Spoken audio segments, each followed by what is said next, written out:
Olá pessoal, finalmente nada, que eu tenho que conferir se esse microfone tá ligado mesmo, porque eu já gravei vídeos inteiros com o microfone desligado, mas vamos lá, tá ligado aqui, tá dizendo que tá ligado, vamos lá. Finalmente nosso vídeo de melhores leituras do ano, nosso ranking. Se tem uma tradição nesse canal, a tradição é desse vídeo, porque esse vídeo eu faço todos os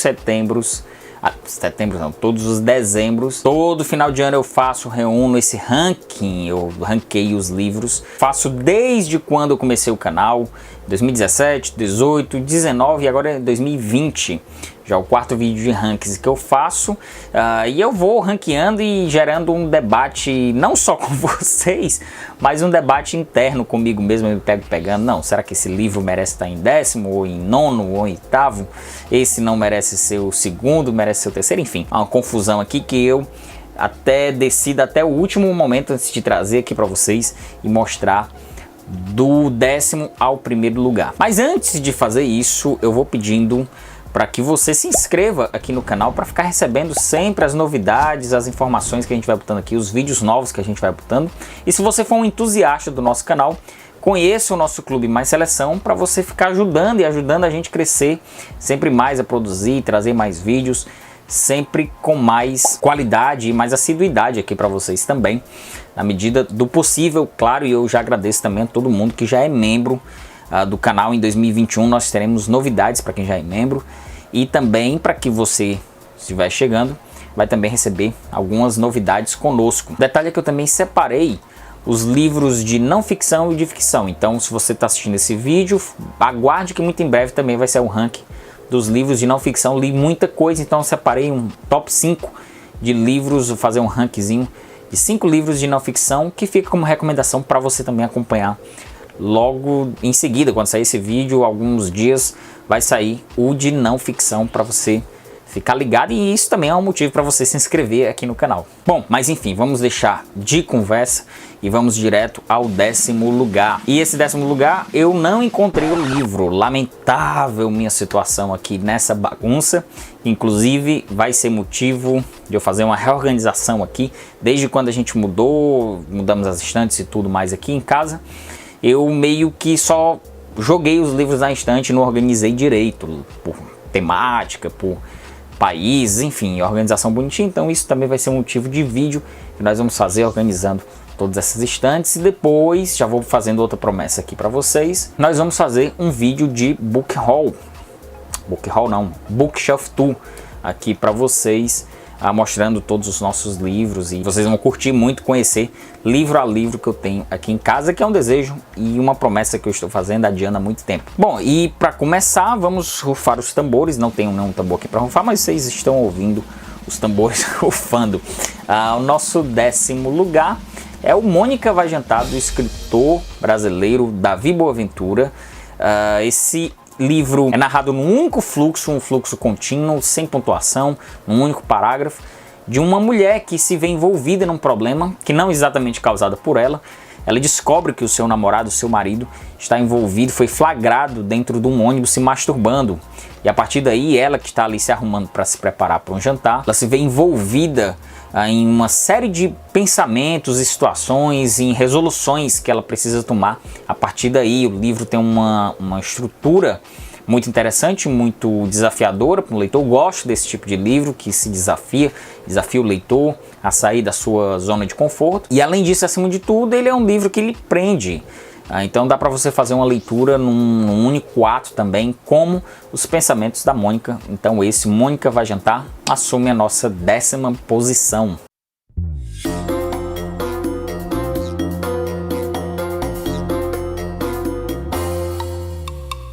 Em 9º lugar, eu selecionei o livro da escritora Rosa Monteiro, A Ridícula Ideia de Nunca Mais Te Ver. Aqui ela faz uma biografia, uma autobiografia da sua relação com um momento de despedida do seu marido, que está com uma doença, e também ela relaciona com a história da grande cientista Marie Curie. Então ela, de forma muito leve, aborda temas muito pesados, né, como morte, luto, despedidas. E essa leveza que ela vai trazendo ao texto não necessariamente é em termos de linguagem, mas em termos de estrutura, né? Ela vai narrando essas biografias, a dela e a da Marie Curie, de forma muito ágil. Então o leitor, nessas poucas mais de 200 páginas aproximadamente o livro, vai se envolvendo muito intimamente com a Rosa Monteiro, que vai pontuando, vai dando opiniões. Ela vai fazendo uma biografia aberta, assim, né, em que ela se permite trazer suas posições pessoais muito claras à vida da sua biografada, Marie Curie, a partir dos diários da Marie Curie. Ela traz esses textos, é bem interessante. Eu acabei não fazendo vídeo desse livro, eu tenho muitas anotações sobre esse livro, então eu devo preparar alguma coisa. Realmente, muitos desses livros, inclusive, por ter sido um ano muito complicado para mim, em termos de mudança de rotina, tudo, e também no canal, enfim, quem acompanhou aqui mais no primeiro semestre de 2020, viu que foi bastante complicado aqui a nossa produção de vídeos, mas quem sabe eu vou trazendo alguns desses livros que inclusive estão aqui agora nas primeiras semanas, primeiro mês de 2021. Então fique acompanhando aqui conosco.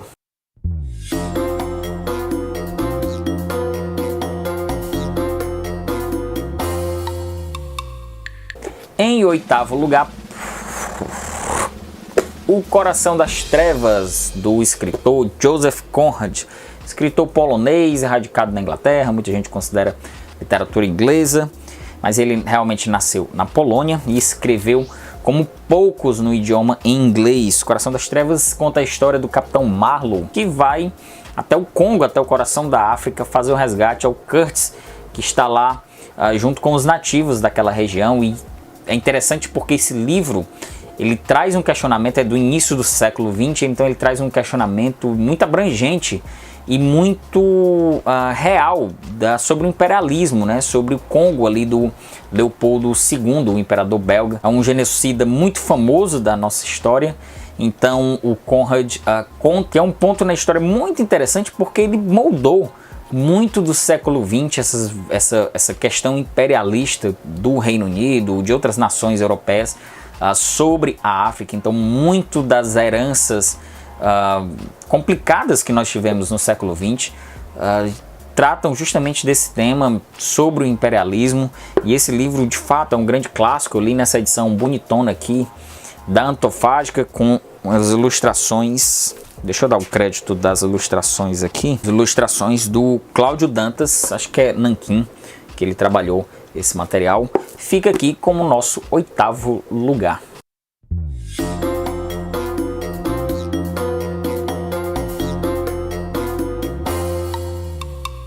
Em sétimo lugar, rufando os tambores, eu selecionei aqui esta novelinha chamada Cramp, da Maria José Ferrada. É um lançamento da editora Moinhos, acho que ali mais para o final do ano já foi lançado esse livro. E surpreendente, porque conta uma história simples de uma família, de um pai e uma filha, que um pai sai para fazer viagens ao interior, no Chile, e leva a filha para facilitar suas vendas. Então os dois vão vivendo o dia a dia juntos e um vai se aproveitando de um segredo do outro. Esse livro tem momentos muito divertidos, mas na realidade ele está envolvido sobre um drama muito pesado, né? De uma filha que praticamente ela convive com o pai, mas ela é abandonada pelo pai ao mesmo tempo, né? Mesmo naquela presença ali nos dois dentro do carro, há um abandono de uma relação paternal, né? De uma criança. E tem essa capa aqui que fiquei sabendo esses dias que gerou uma polêmica por conta da origem dessa capa. Inclusive eu vou saber mais sobre essa história. Maria José Ferrada, com seu Cramp, é o sétimo colocado da nossa lista.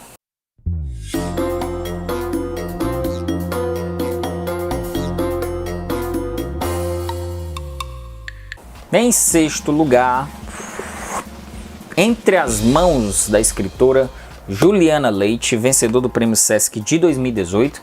É o primeiro livro da Juliana Leite, o primeiro romance dela, que conta a história de uma costureira que sofreu um acidente com as mãos. Logo, a sua ferramenta de trabalho, né, o manuseio, a utilização das mãos para manusear suas peças de trabalho, ela se vê numa situação de incapacidade. E aqui a gente tem algumas vozes tratando dessa situação dela, E a Juliana Leite faz uma montagem muito bem feita desse romance, também utilizando técnicas narrativas como fluxo de consciência, para trazer a história da Madalena e a sua relação de vida durante o processo de recuperação desse acidente e depois. Então é um drama muito bem construído nesse livro aqui e um drama muito bem montado, assim, muito maduro para uma escritora estreante. Juliana Leite, Entre as Mãos, fica com o nosso 6º lugar.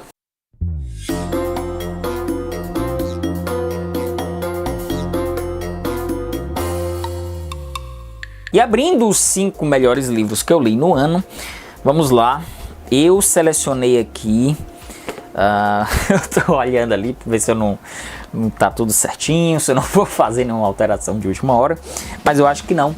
O nosso 5º lugar fica com o livro Torto Arado, do Itamar Vieira Júnior, o primeiro romance desse escritor, foi o livro sensação da literatura nacional esse ano. Arrebatou o Jabuti, já tinha vencido o prêmio Leia em 2018 em Portugal, agora ganhou o Jabuti de melhor romance, ganhou o prêmio Oceanos. É um livro muito interessante que vem arrebatando leitores, vem arrebatando a crítica, premiações, enfim. Conta a história de 2 irmãs, a Bibiana e a Belonísia, que vivem de morada numa fazenda no interior da Bahia, e a gente vai acompanhando a história da família delas e todas as religiosidades que cercam essa família, né? Religiosidades de matriz africana. O Gerê trata de uma crença muito específica daquela região. Tem em outros lugares do Nordeste também, a gente vai fazer. Eu já preparei o vídeo do Torto Arado que vai sair em breve. Eu recomendo, se você está querendo ler alguma coisa de literatura nacional, tem o Entre as Mãos, tem esse Torto Arado. São livros que foram realmente celebrados nos últimos anos, de livros de escritores estreantes, e que a gente vai ficar ansioso para acompanhar as próximas publicações de escritores, a Juliana Leite e o Itamar Vieira Júnior com seu Torto Arado em 5º lugar.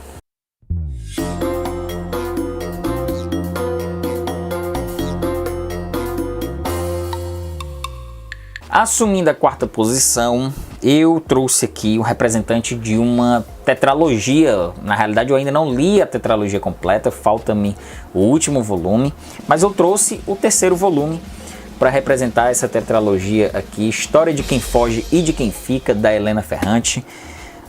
Difícil dizer qual o melhor dos 3, a Amiga Genial, que é o 1º volume, ou História do Novo Sobrenome, o 2º volume. Ou a História de Quem Foge e de Quem Fica. Toda vez que eu relembro a leitura desses livros, tem horas que eu prefiro o 2º, tem horas que eu prefiro o 3º. Aí eu tenho uma afetividade pelo 1º também, porque eu acho que ele é muito bem desenvolvido para uma tetralogia, para o início de uma caminhada de 4 livros, é muito bem feito.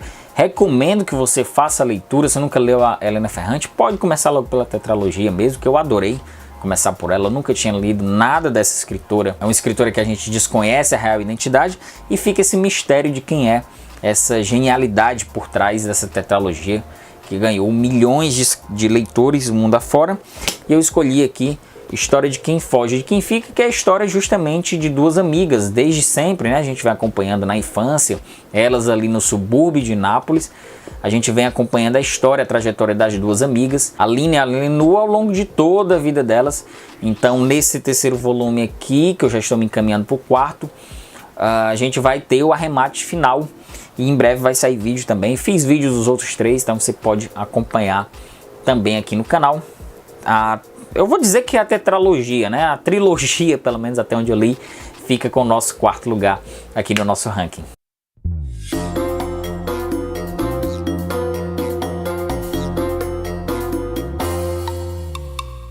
E em 3º lugar fica 2 livros, vão ficar 2 livros. Vou deixar 2 livros nesse 3º lugar, mas são livros também do mesmo autor. Eu estou falando de A Espera dos Bárbaros e Desonra, do John Maxwell Coetzee, o vencedor do Prêmio Nobel de 2003. É difícil eu dizer qual o melhor dos 2. Eu já fiz vídeo para A Espera dos Bárbaros. Quem me acompanhou aqui sabe que nessa segunda metade de 2020 eu caí de cabeça na obra do Coetzee. Eu li 5 livros seguidos dele, li Vida e Época de Michael K., Espera dos Bárbaros, O Mestre de Petersburgo, Desonra e Foe. Todos eles são bons livros, grandes livros, e eu selecionei esses dois como dois realmente que me marcaram muito esse ano. É difícil dizer qual o melhor, apesar de que eu tendo a achar A Espera dos Bárbaros o melhor livro dele, desses que eu li, que conta a história de um magistrado ali que está numa espécie de protetorado, é um cidadão muito respeitado, e começam a acontecer algumas medidas mais violentas, e que aí ele se pega se questionando sobre essa perseguição aos bárbaros, que necessidade tem do Império sair em perseguição aos bárbaros, e ele se vê num questionamento moral e também num questionamento, vamos dizer, ético, e questionando também, e ele começa a ser questionado também sobre as suas posições sociais dentro deste império, o respeito que ele tinha por pensar diferente do que o militarismo imposto naquelas condições acontece naquela sociedade. Por pensar diferente, ele começa a perder sua posição de respeitabilidade nessa sociedade. Um livro muito interessante, muito bom, recomendo a leitura, já fiz vídeo para o canal. E o Desonra, que conta a história do professor David Lurie, eu acho que é assim a pronúncia do nome dele, que é um professor universitário que se vê em desgraça ao assediar uma aluna. Então ele vai... se afasta da universidade diante de todo o escândalo e de toda a polêmica que ele insiste em nutrir a manutenção dessa desonra, vamos dizer assim, a sua carreira, né, universitária. Mas aí ele se afasta e vai para o interior viver com uma filha que está morando no interior, numa propriedade. E lá acontece um ato, uma cena que muda também bastante essa história. O Coetzee tem uma linha narrativa muito própria, de fato, muito rica assim, no sentido técnico de escrita. E eu recomendo que você faça a leitura deste escritor. Está vivo ainda, está produzindo, tem obras recém-lançadas.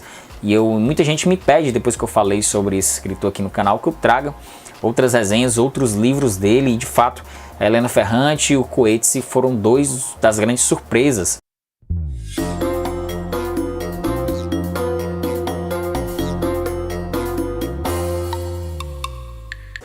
E surpresa também foi o segundo lugar desse meu ranking, que eu vou anunciar agora para vocês, que é o livro mais famoso desse escritor, sem dúvida nenhuma. É um livro que nutre muitos admiradores, mas também nutre muitos abandonos. Muita gente abandona essa leitura, e foi a primeira vez que eu li esse escritor, e eu estou falando de Moby Dick, do escritor norte-americano Herman Melville. Esse livro aqui foi uma gratíssima surpresa. Eu confesso que eu fui ler esse livro com bastante pé atrás, porque é um livro de fato que muita gente abandona, muita gente diz que não consegue concluir, e ele é um grande calhamaço. Mas eu sempre pensei no Moby Dick mesmo como uma obra desafiadora, como é o caso do primeiro colocado, como é o caso do Grande Sertão Veredas, que eu estou lendo, como é o caso de outros aqui contemporâneos nossos também, que trazem ao leitor uma condição especial quando você está lendo essas obras, né? E a cada página que passava eu ia me surpreendendo, por exemplo, com um lado cômico nessa obra. Antes do Ismael entrar no Pequod, né, que é o navio, você tem momentos, cenas de muito engraçadas, você tem cenas muito dramáticas, você tem cenas de muita violência, você tem cenas de grande beleza da construção dos cenários aqui, como o Melville traz. É de fato um livro que influenciou muito a cultura, influencia até hoje, né, no cinema, na música, em seriados, em tudo. Tem grandes referências a tudo, a obra do Melville. E é um livro daqueles sem fim, né? Porque eu acho que quando eu fizer uma releitura eu já vou ter uma outra percepção. É um livro muito amplo na sua construção, na sua finitude, assim, da primeira à última linha. Você tem uma amplitude muito grande sobre temas, né? Realmente você pode ficar cansado sobre algumas questões sobre citologia, sobre estudo de baleias, mas até nisso ele é muito rico também, porque faz parte da construção, faz parte da personagem, a Moby Dick, essa necessidade de você, do Melville, de colocar isso para você, leitor, entender até o ato final, que é uma apoteose absurda. É um grande clássico, de fato. Eu fiquei muito feliz de ter lido esse livro.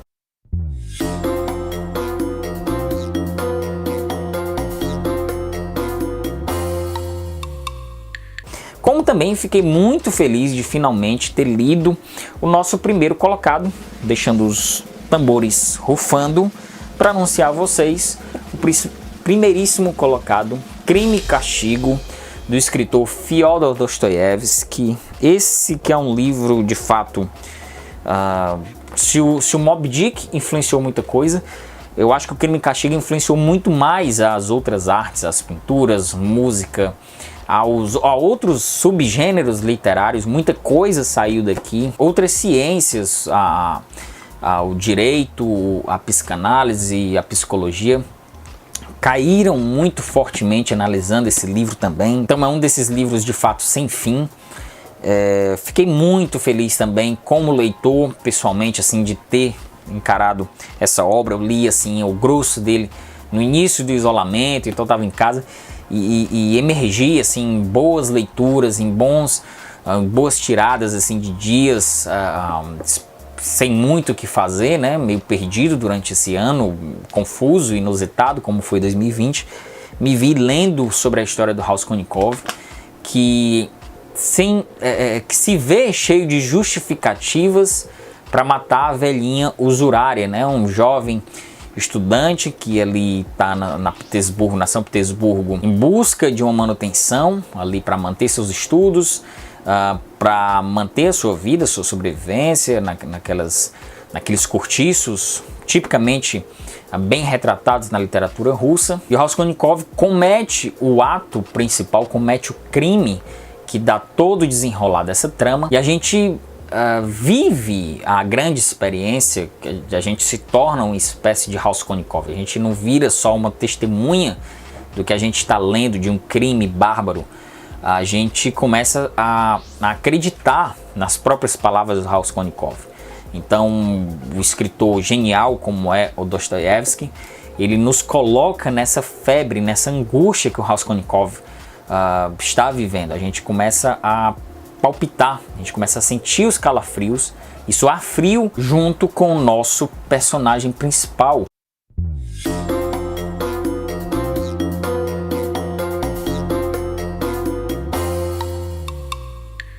Então, por todos esses motivos, a infinidade de temas, de leques de discussões que livros como todos esses em geral, eles trazem não só os clássicos, né, mas a gente tem uma lista boa de contemporâneos aqui. Eles trazem, eu acho que me apeguei muito a isso foi o leque de possibilidades dessas leituras, né? Eu acho que é uma discussão muito interessante do que eu sinto como leitor, do que uma missão, um objetivo que esses livros eu consigo tirar, um sentimento empático, né? E todos eles, eu sinto que eu me torno, eu abro mais meus horizontes, assim, para um clichêzão, né, tá falando isso, mas a gente vai refletindo sobre essas leituras e a ficção, ela nos permite esse sentimento empático, né? A literatura em geral, a ficcional, a não ficcional, a que a gente vai trazer no próximo vídeo, de livros de não ficção também, os meus preferidos do ano. E eu faço também, claro, uma menção honrosa, porque isso aqui é uma brincadeira, que a gente está falando de 10 livros, o que é bastante injusto também com outros livros, como O Vertigem do Chão, do César Tridapalli, literatura nacional contemporânea, que eu gostei muito dessa leitura. O livro de crônicas, Os Passos em Volta, do escritor Herberto Helder, o poeta português Herberto Helder, que eu fiz uma literatura também muito boa, poderia estar facilmente nessa lista. Tem também A Morte de um Meteoro, do Joca Reines Terron, que é um livro de literatura nacional contemporânea excelente. Você pode acompanhar, inclusive, a entrevista que eu fiz com o autor, poderia estar nessa lista. Estação à Tocha, do escritor Ben Lerner, que foi uma surpresa para mim. Eu li sem muitas pretensões esse livro. Foi um livro enviado pela TEG no começo do ano, salvo engano. E também, assim, muito interessante. É um livro, para quem é curioso com estilos narrativos, eu recomendo.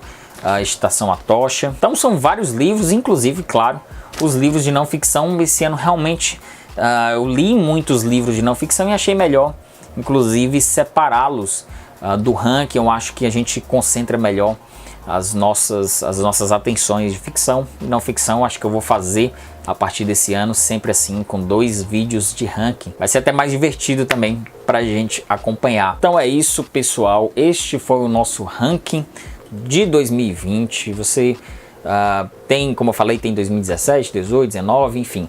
Vai ter vídeo de retrospectiva aqui, os principais fatos literários, você acompanha aqui no canal. E claro, já vou pedindo para você, se você gostou desse nosso vídeo, se inscrever no canal, deixar o seu comentário, deixa a sua lista aí com seus 10 livros preferidos do ano.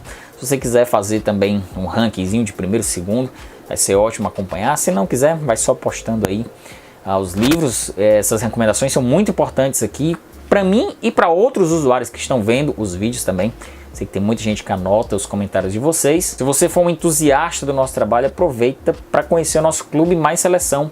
Por apenas R$ 7,99 você pode ficar apoiando o canal Seleção Literária, um valor mensal, e vai receber uma série de benefícios. E como eu falei, em 2021 teremos surpresas para quem já é membro e também para novos membros aqui no YouTube. Então é isso, pessoal. Valeu!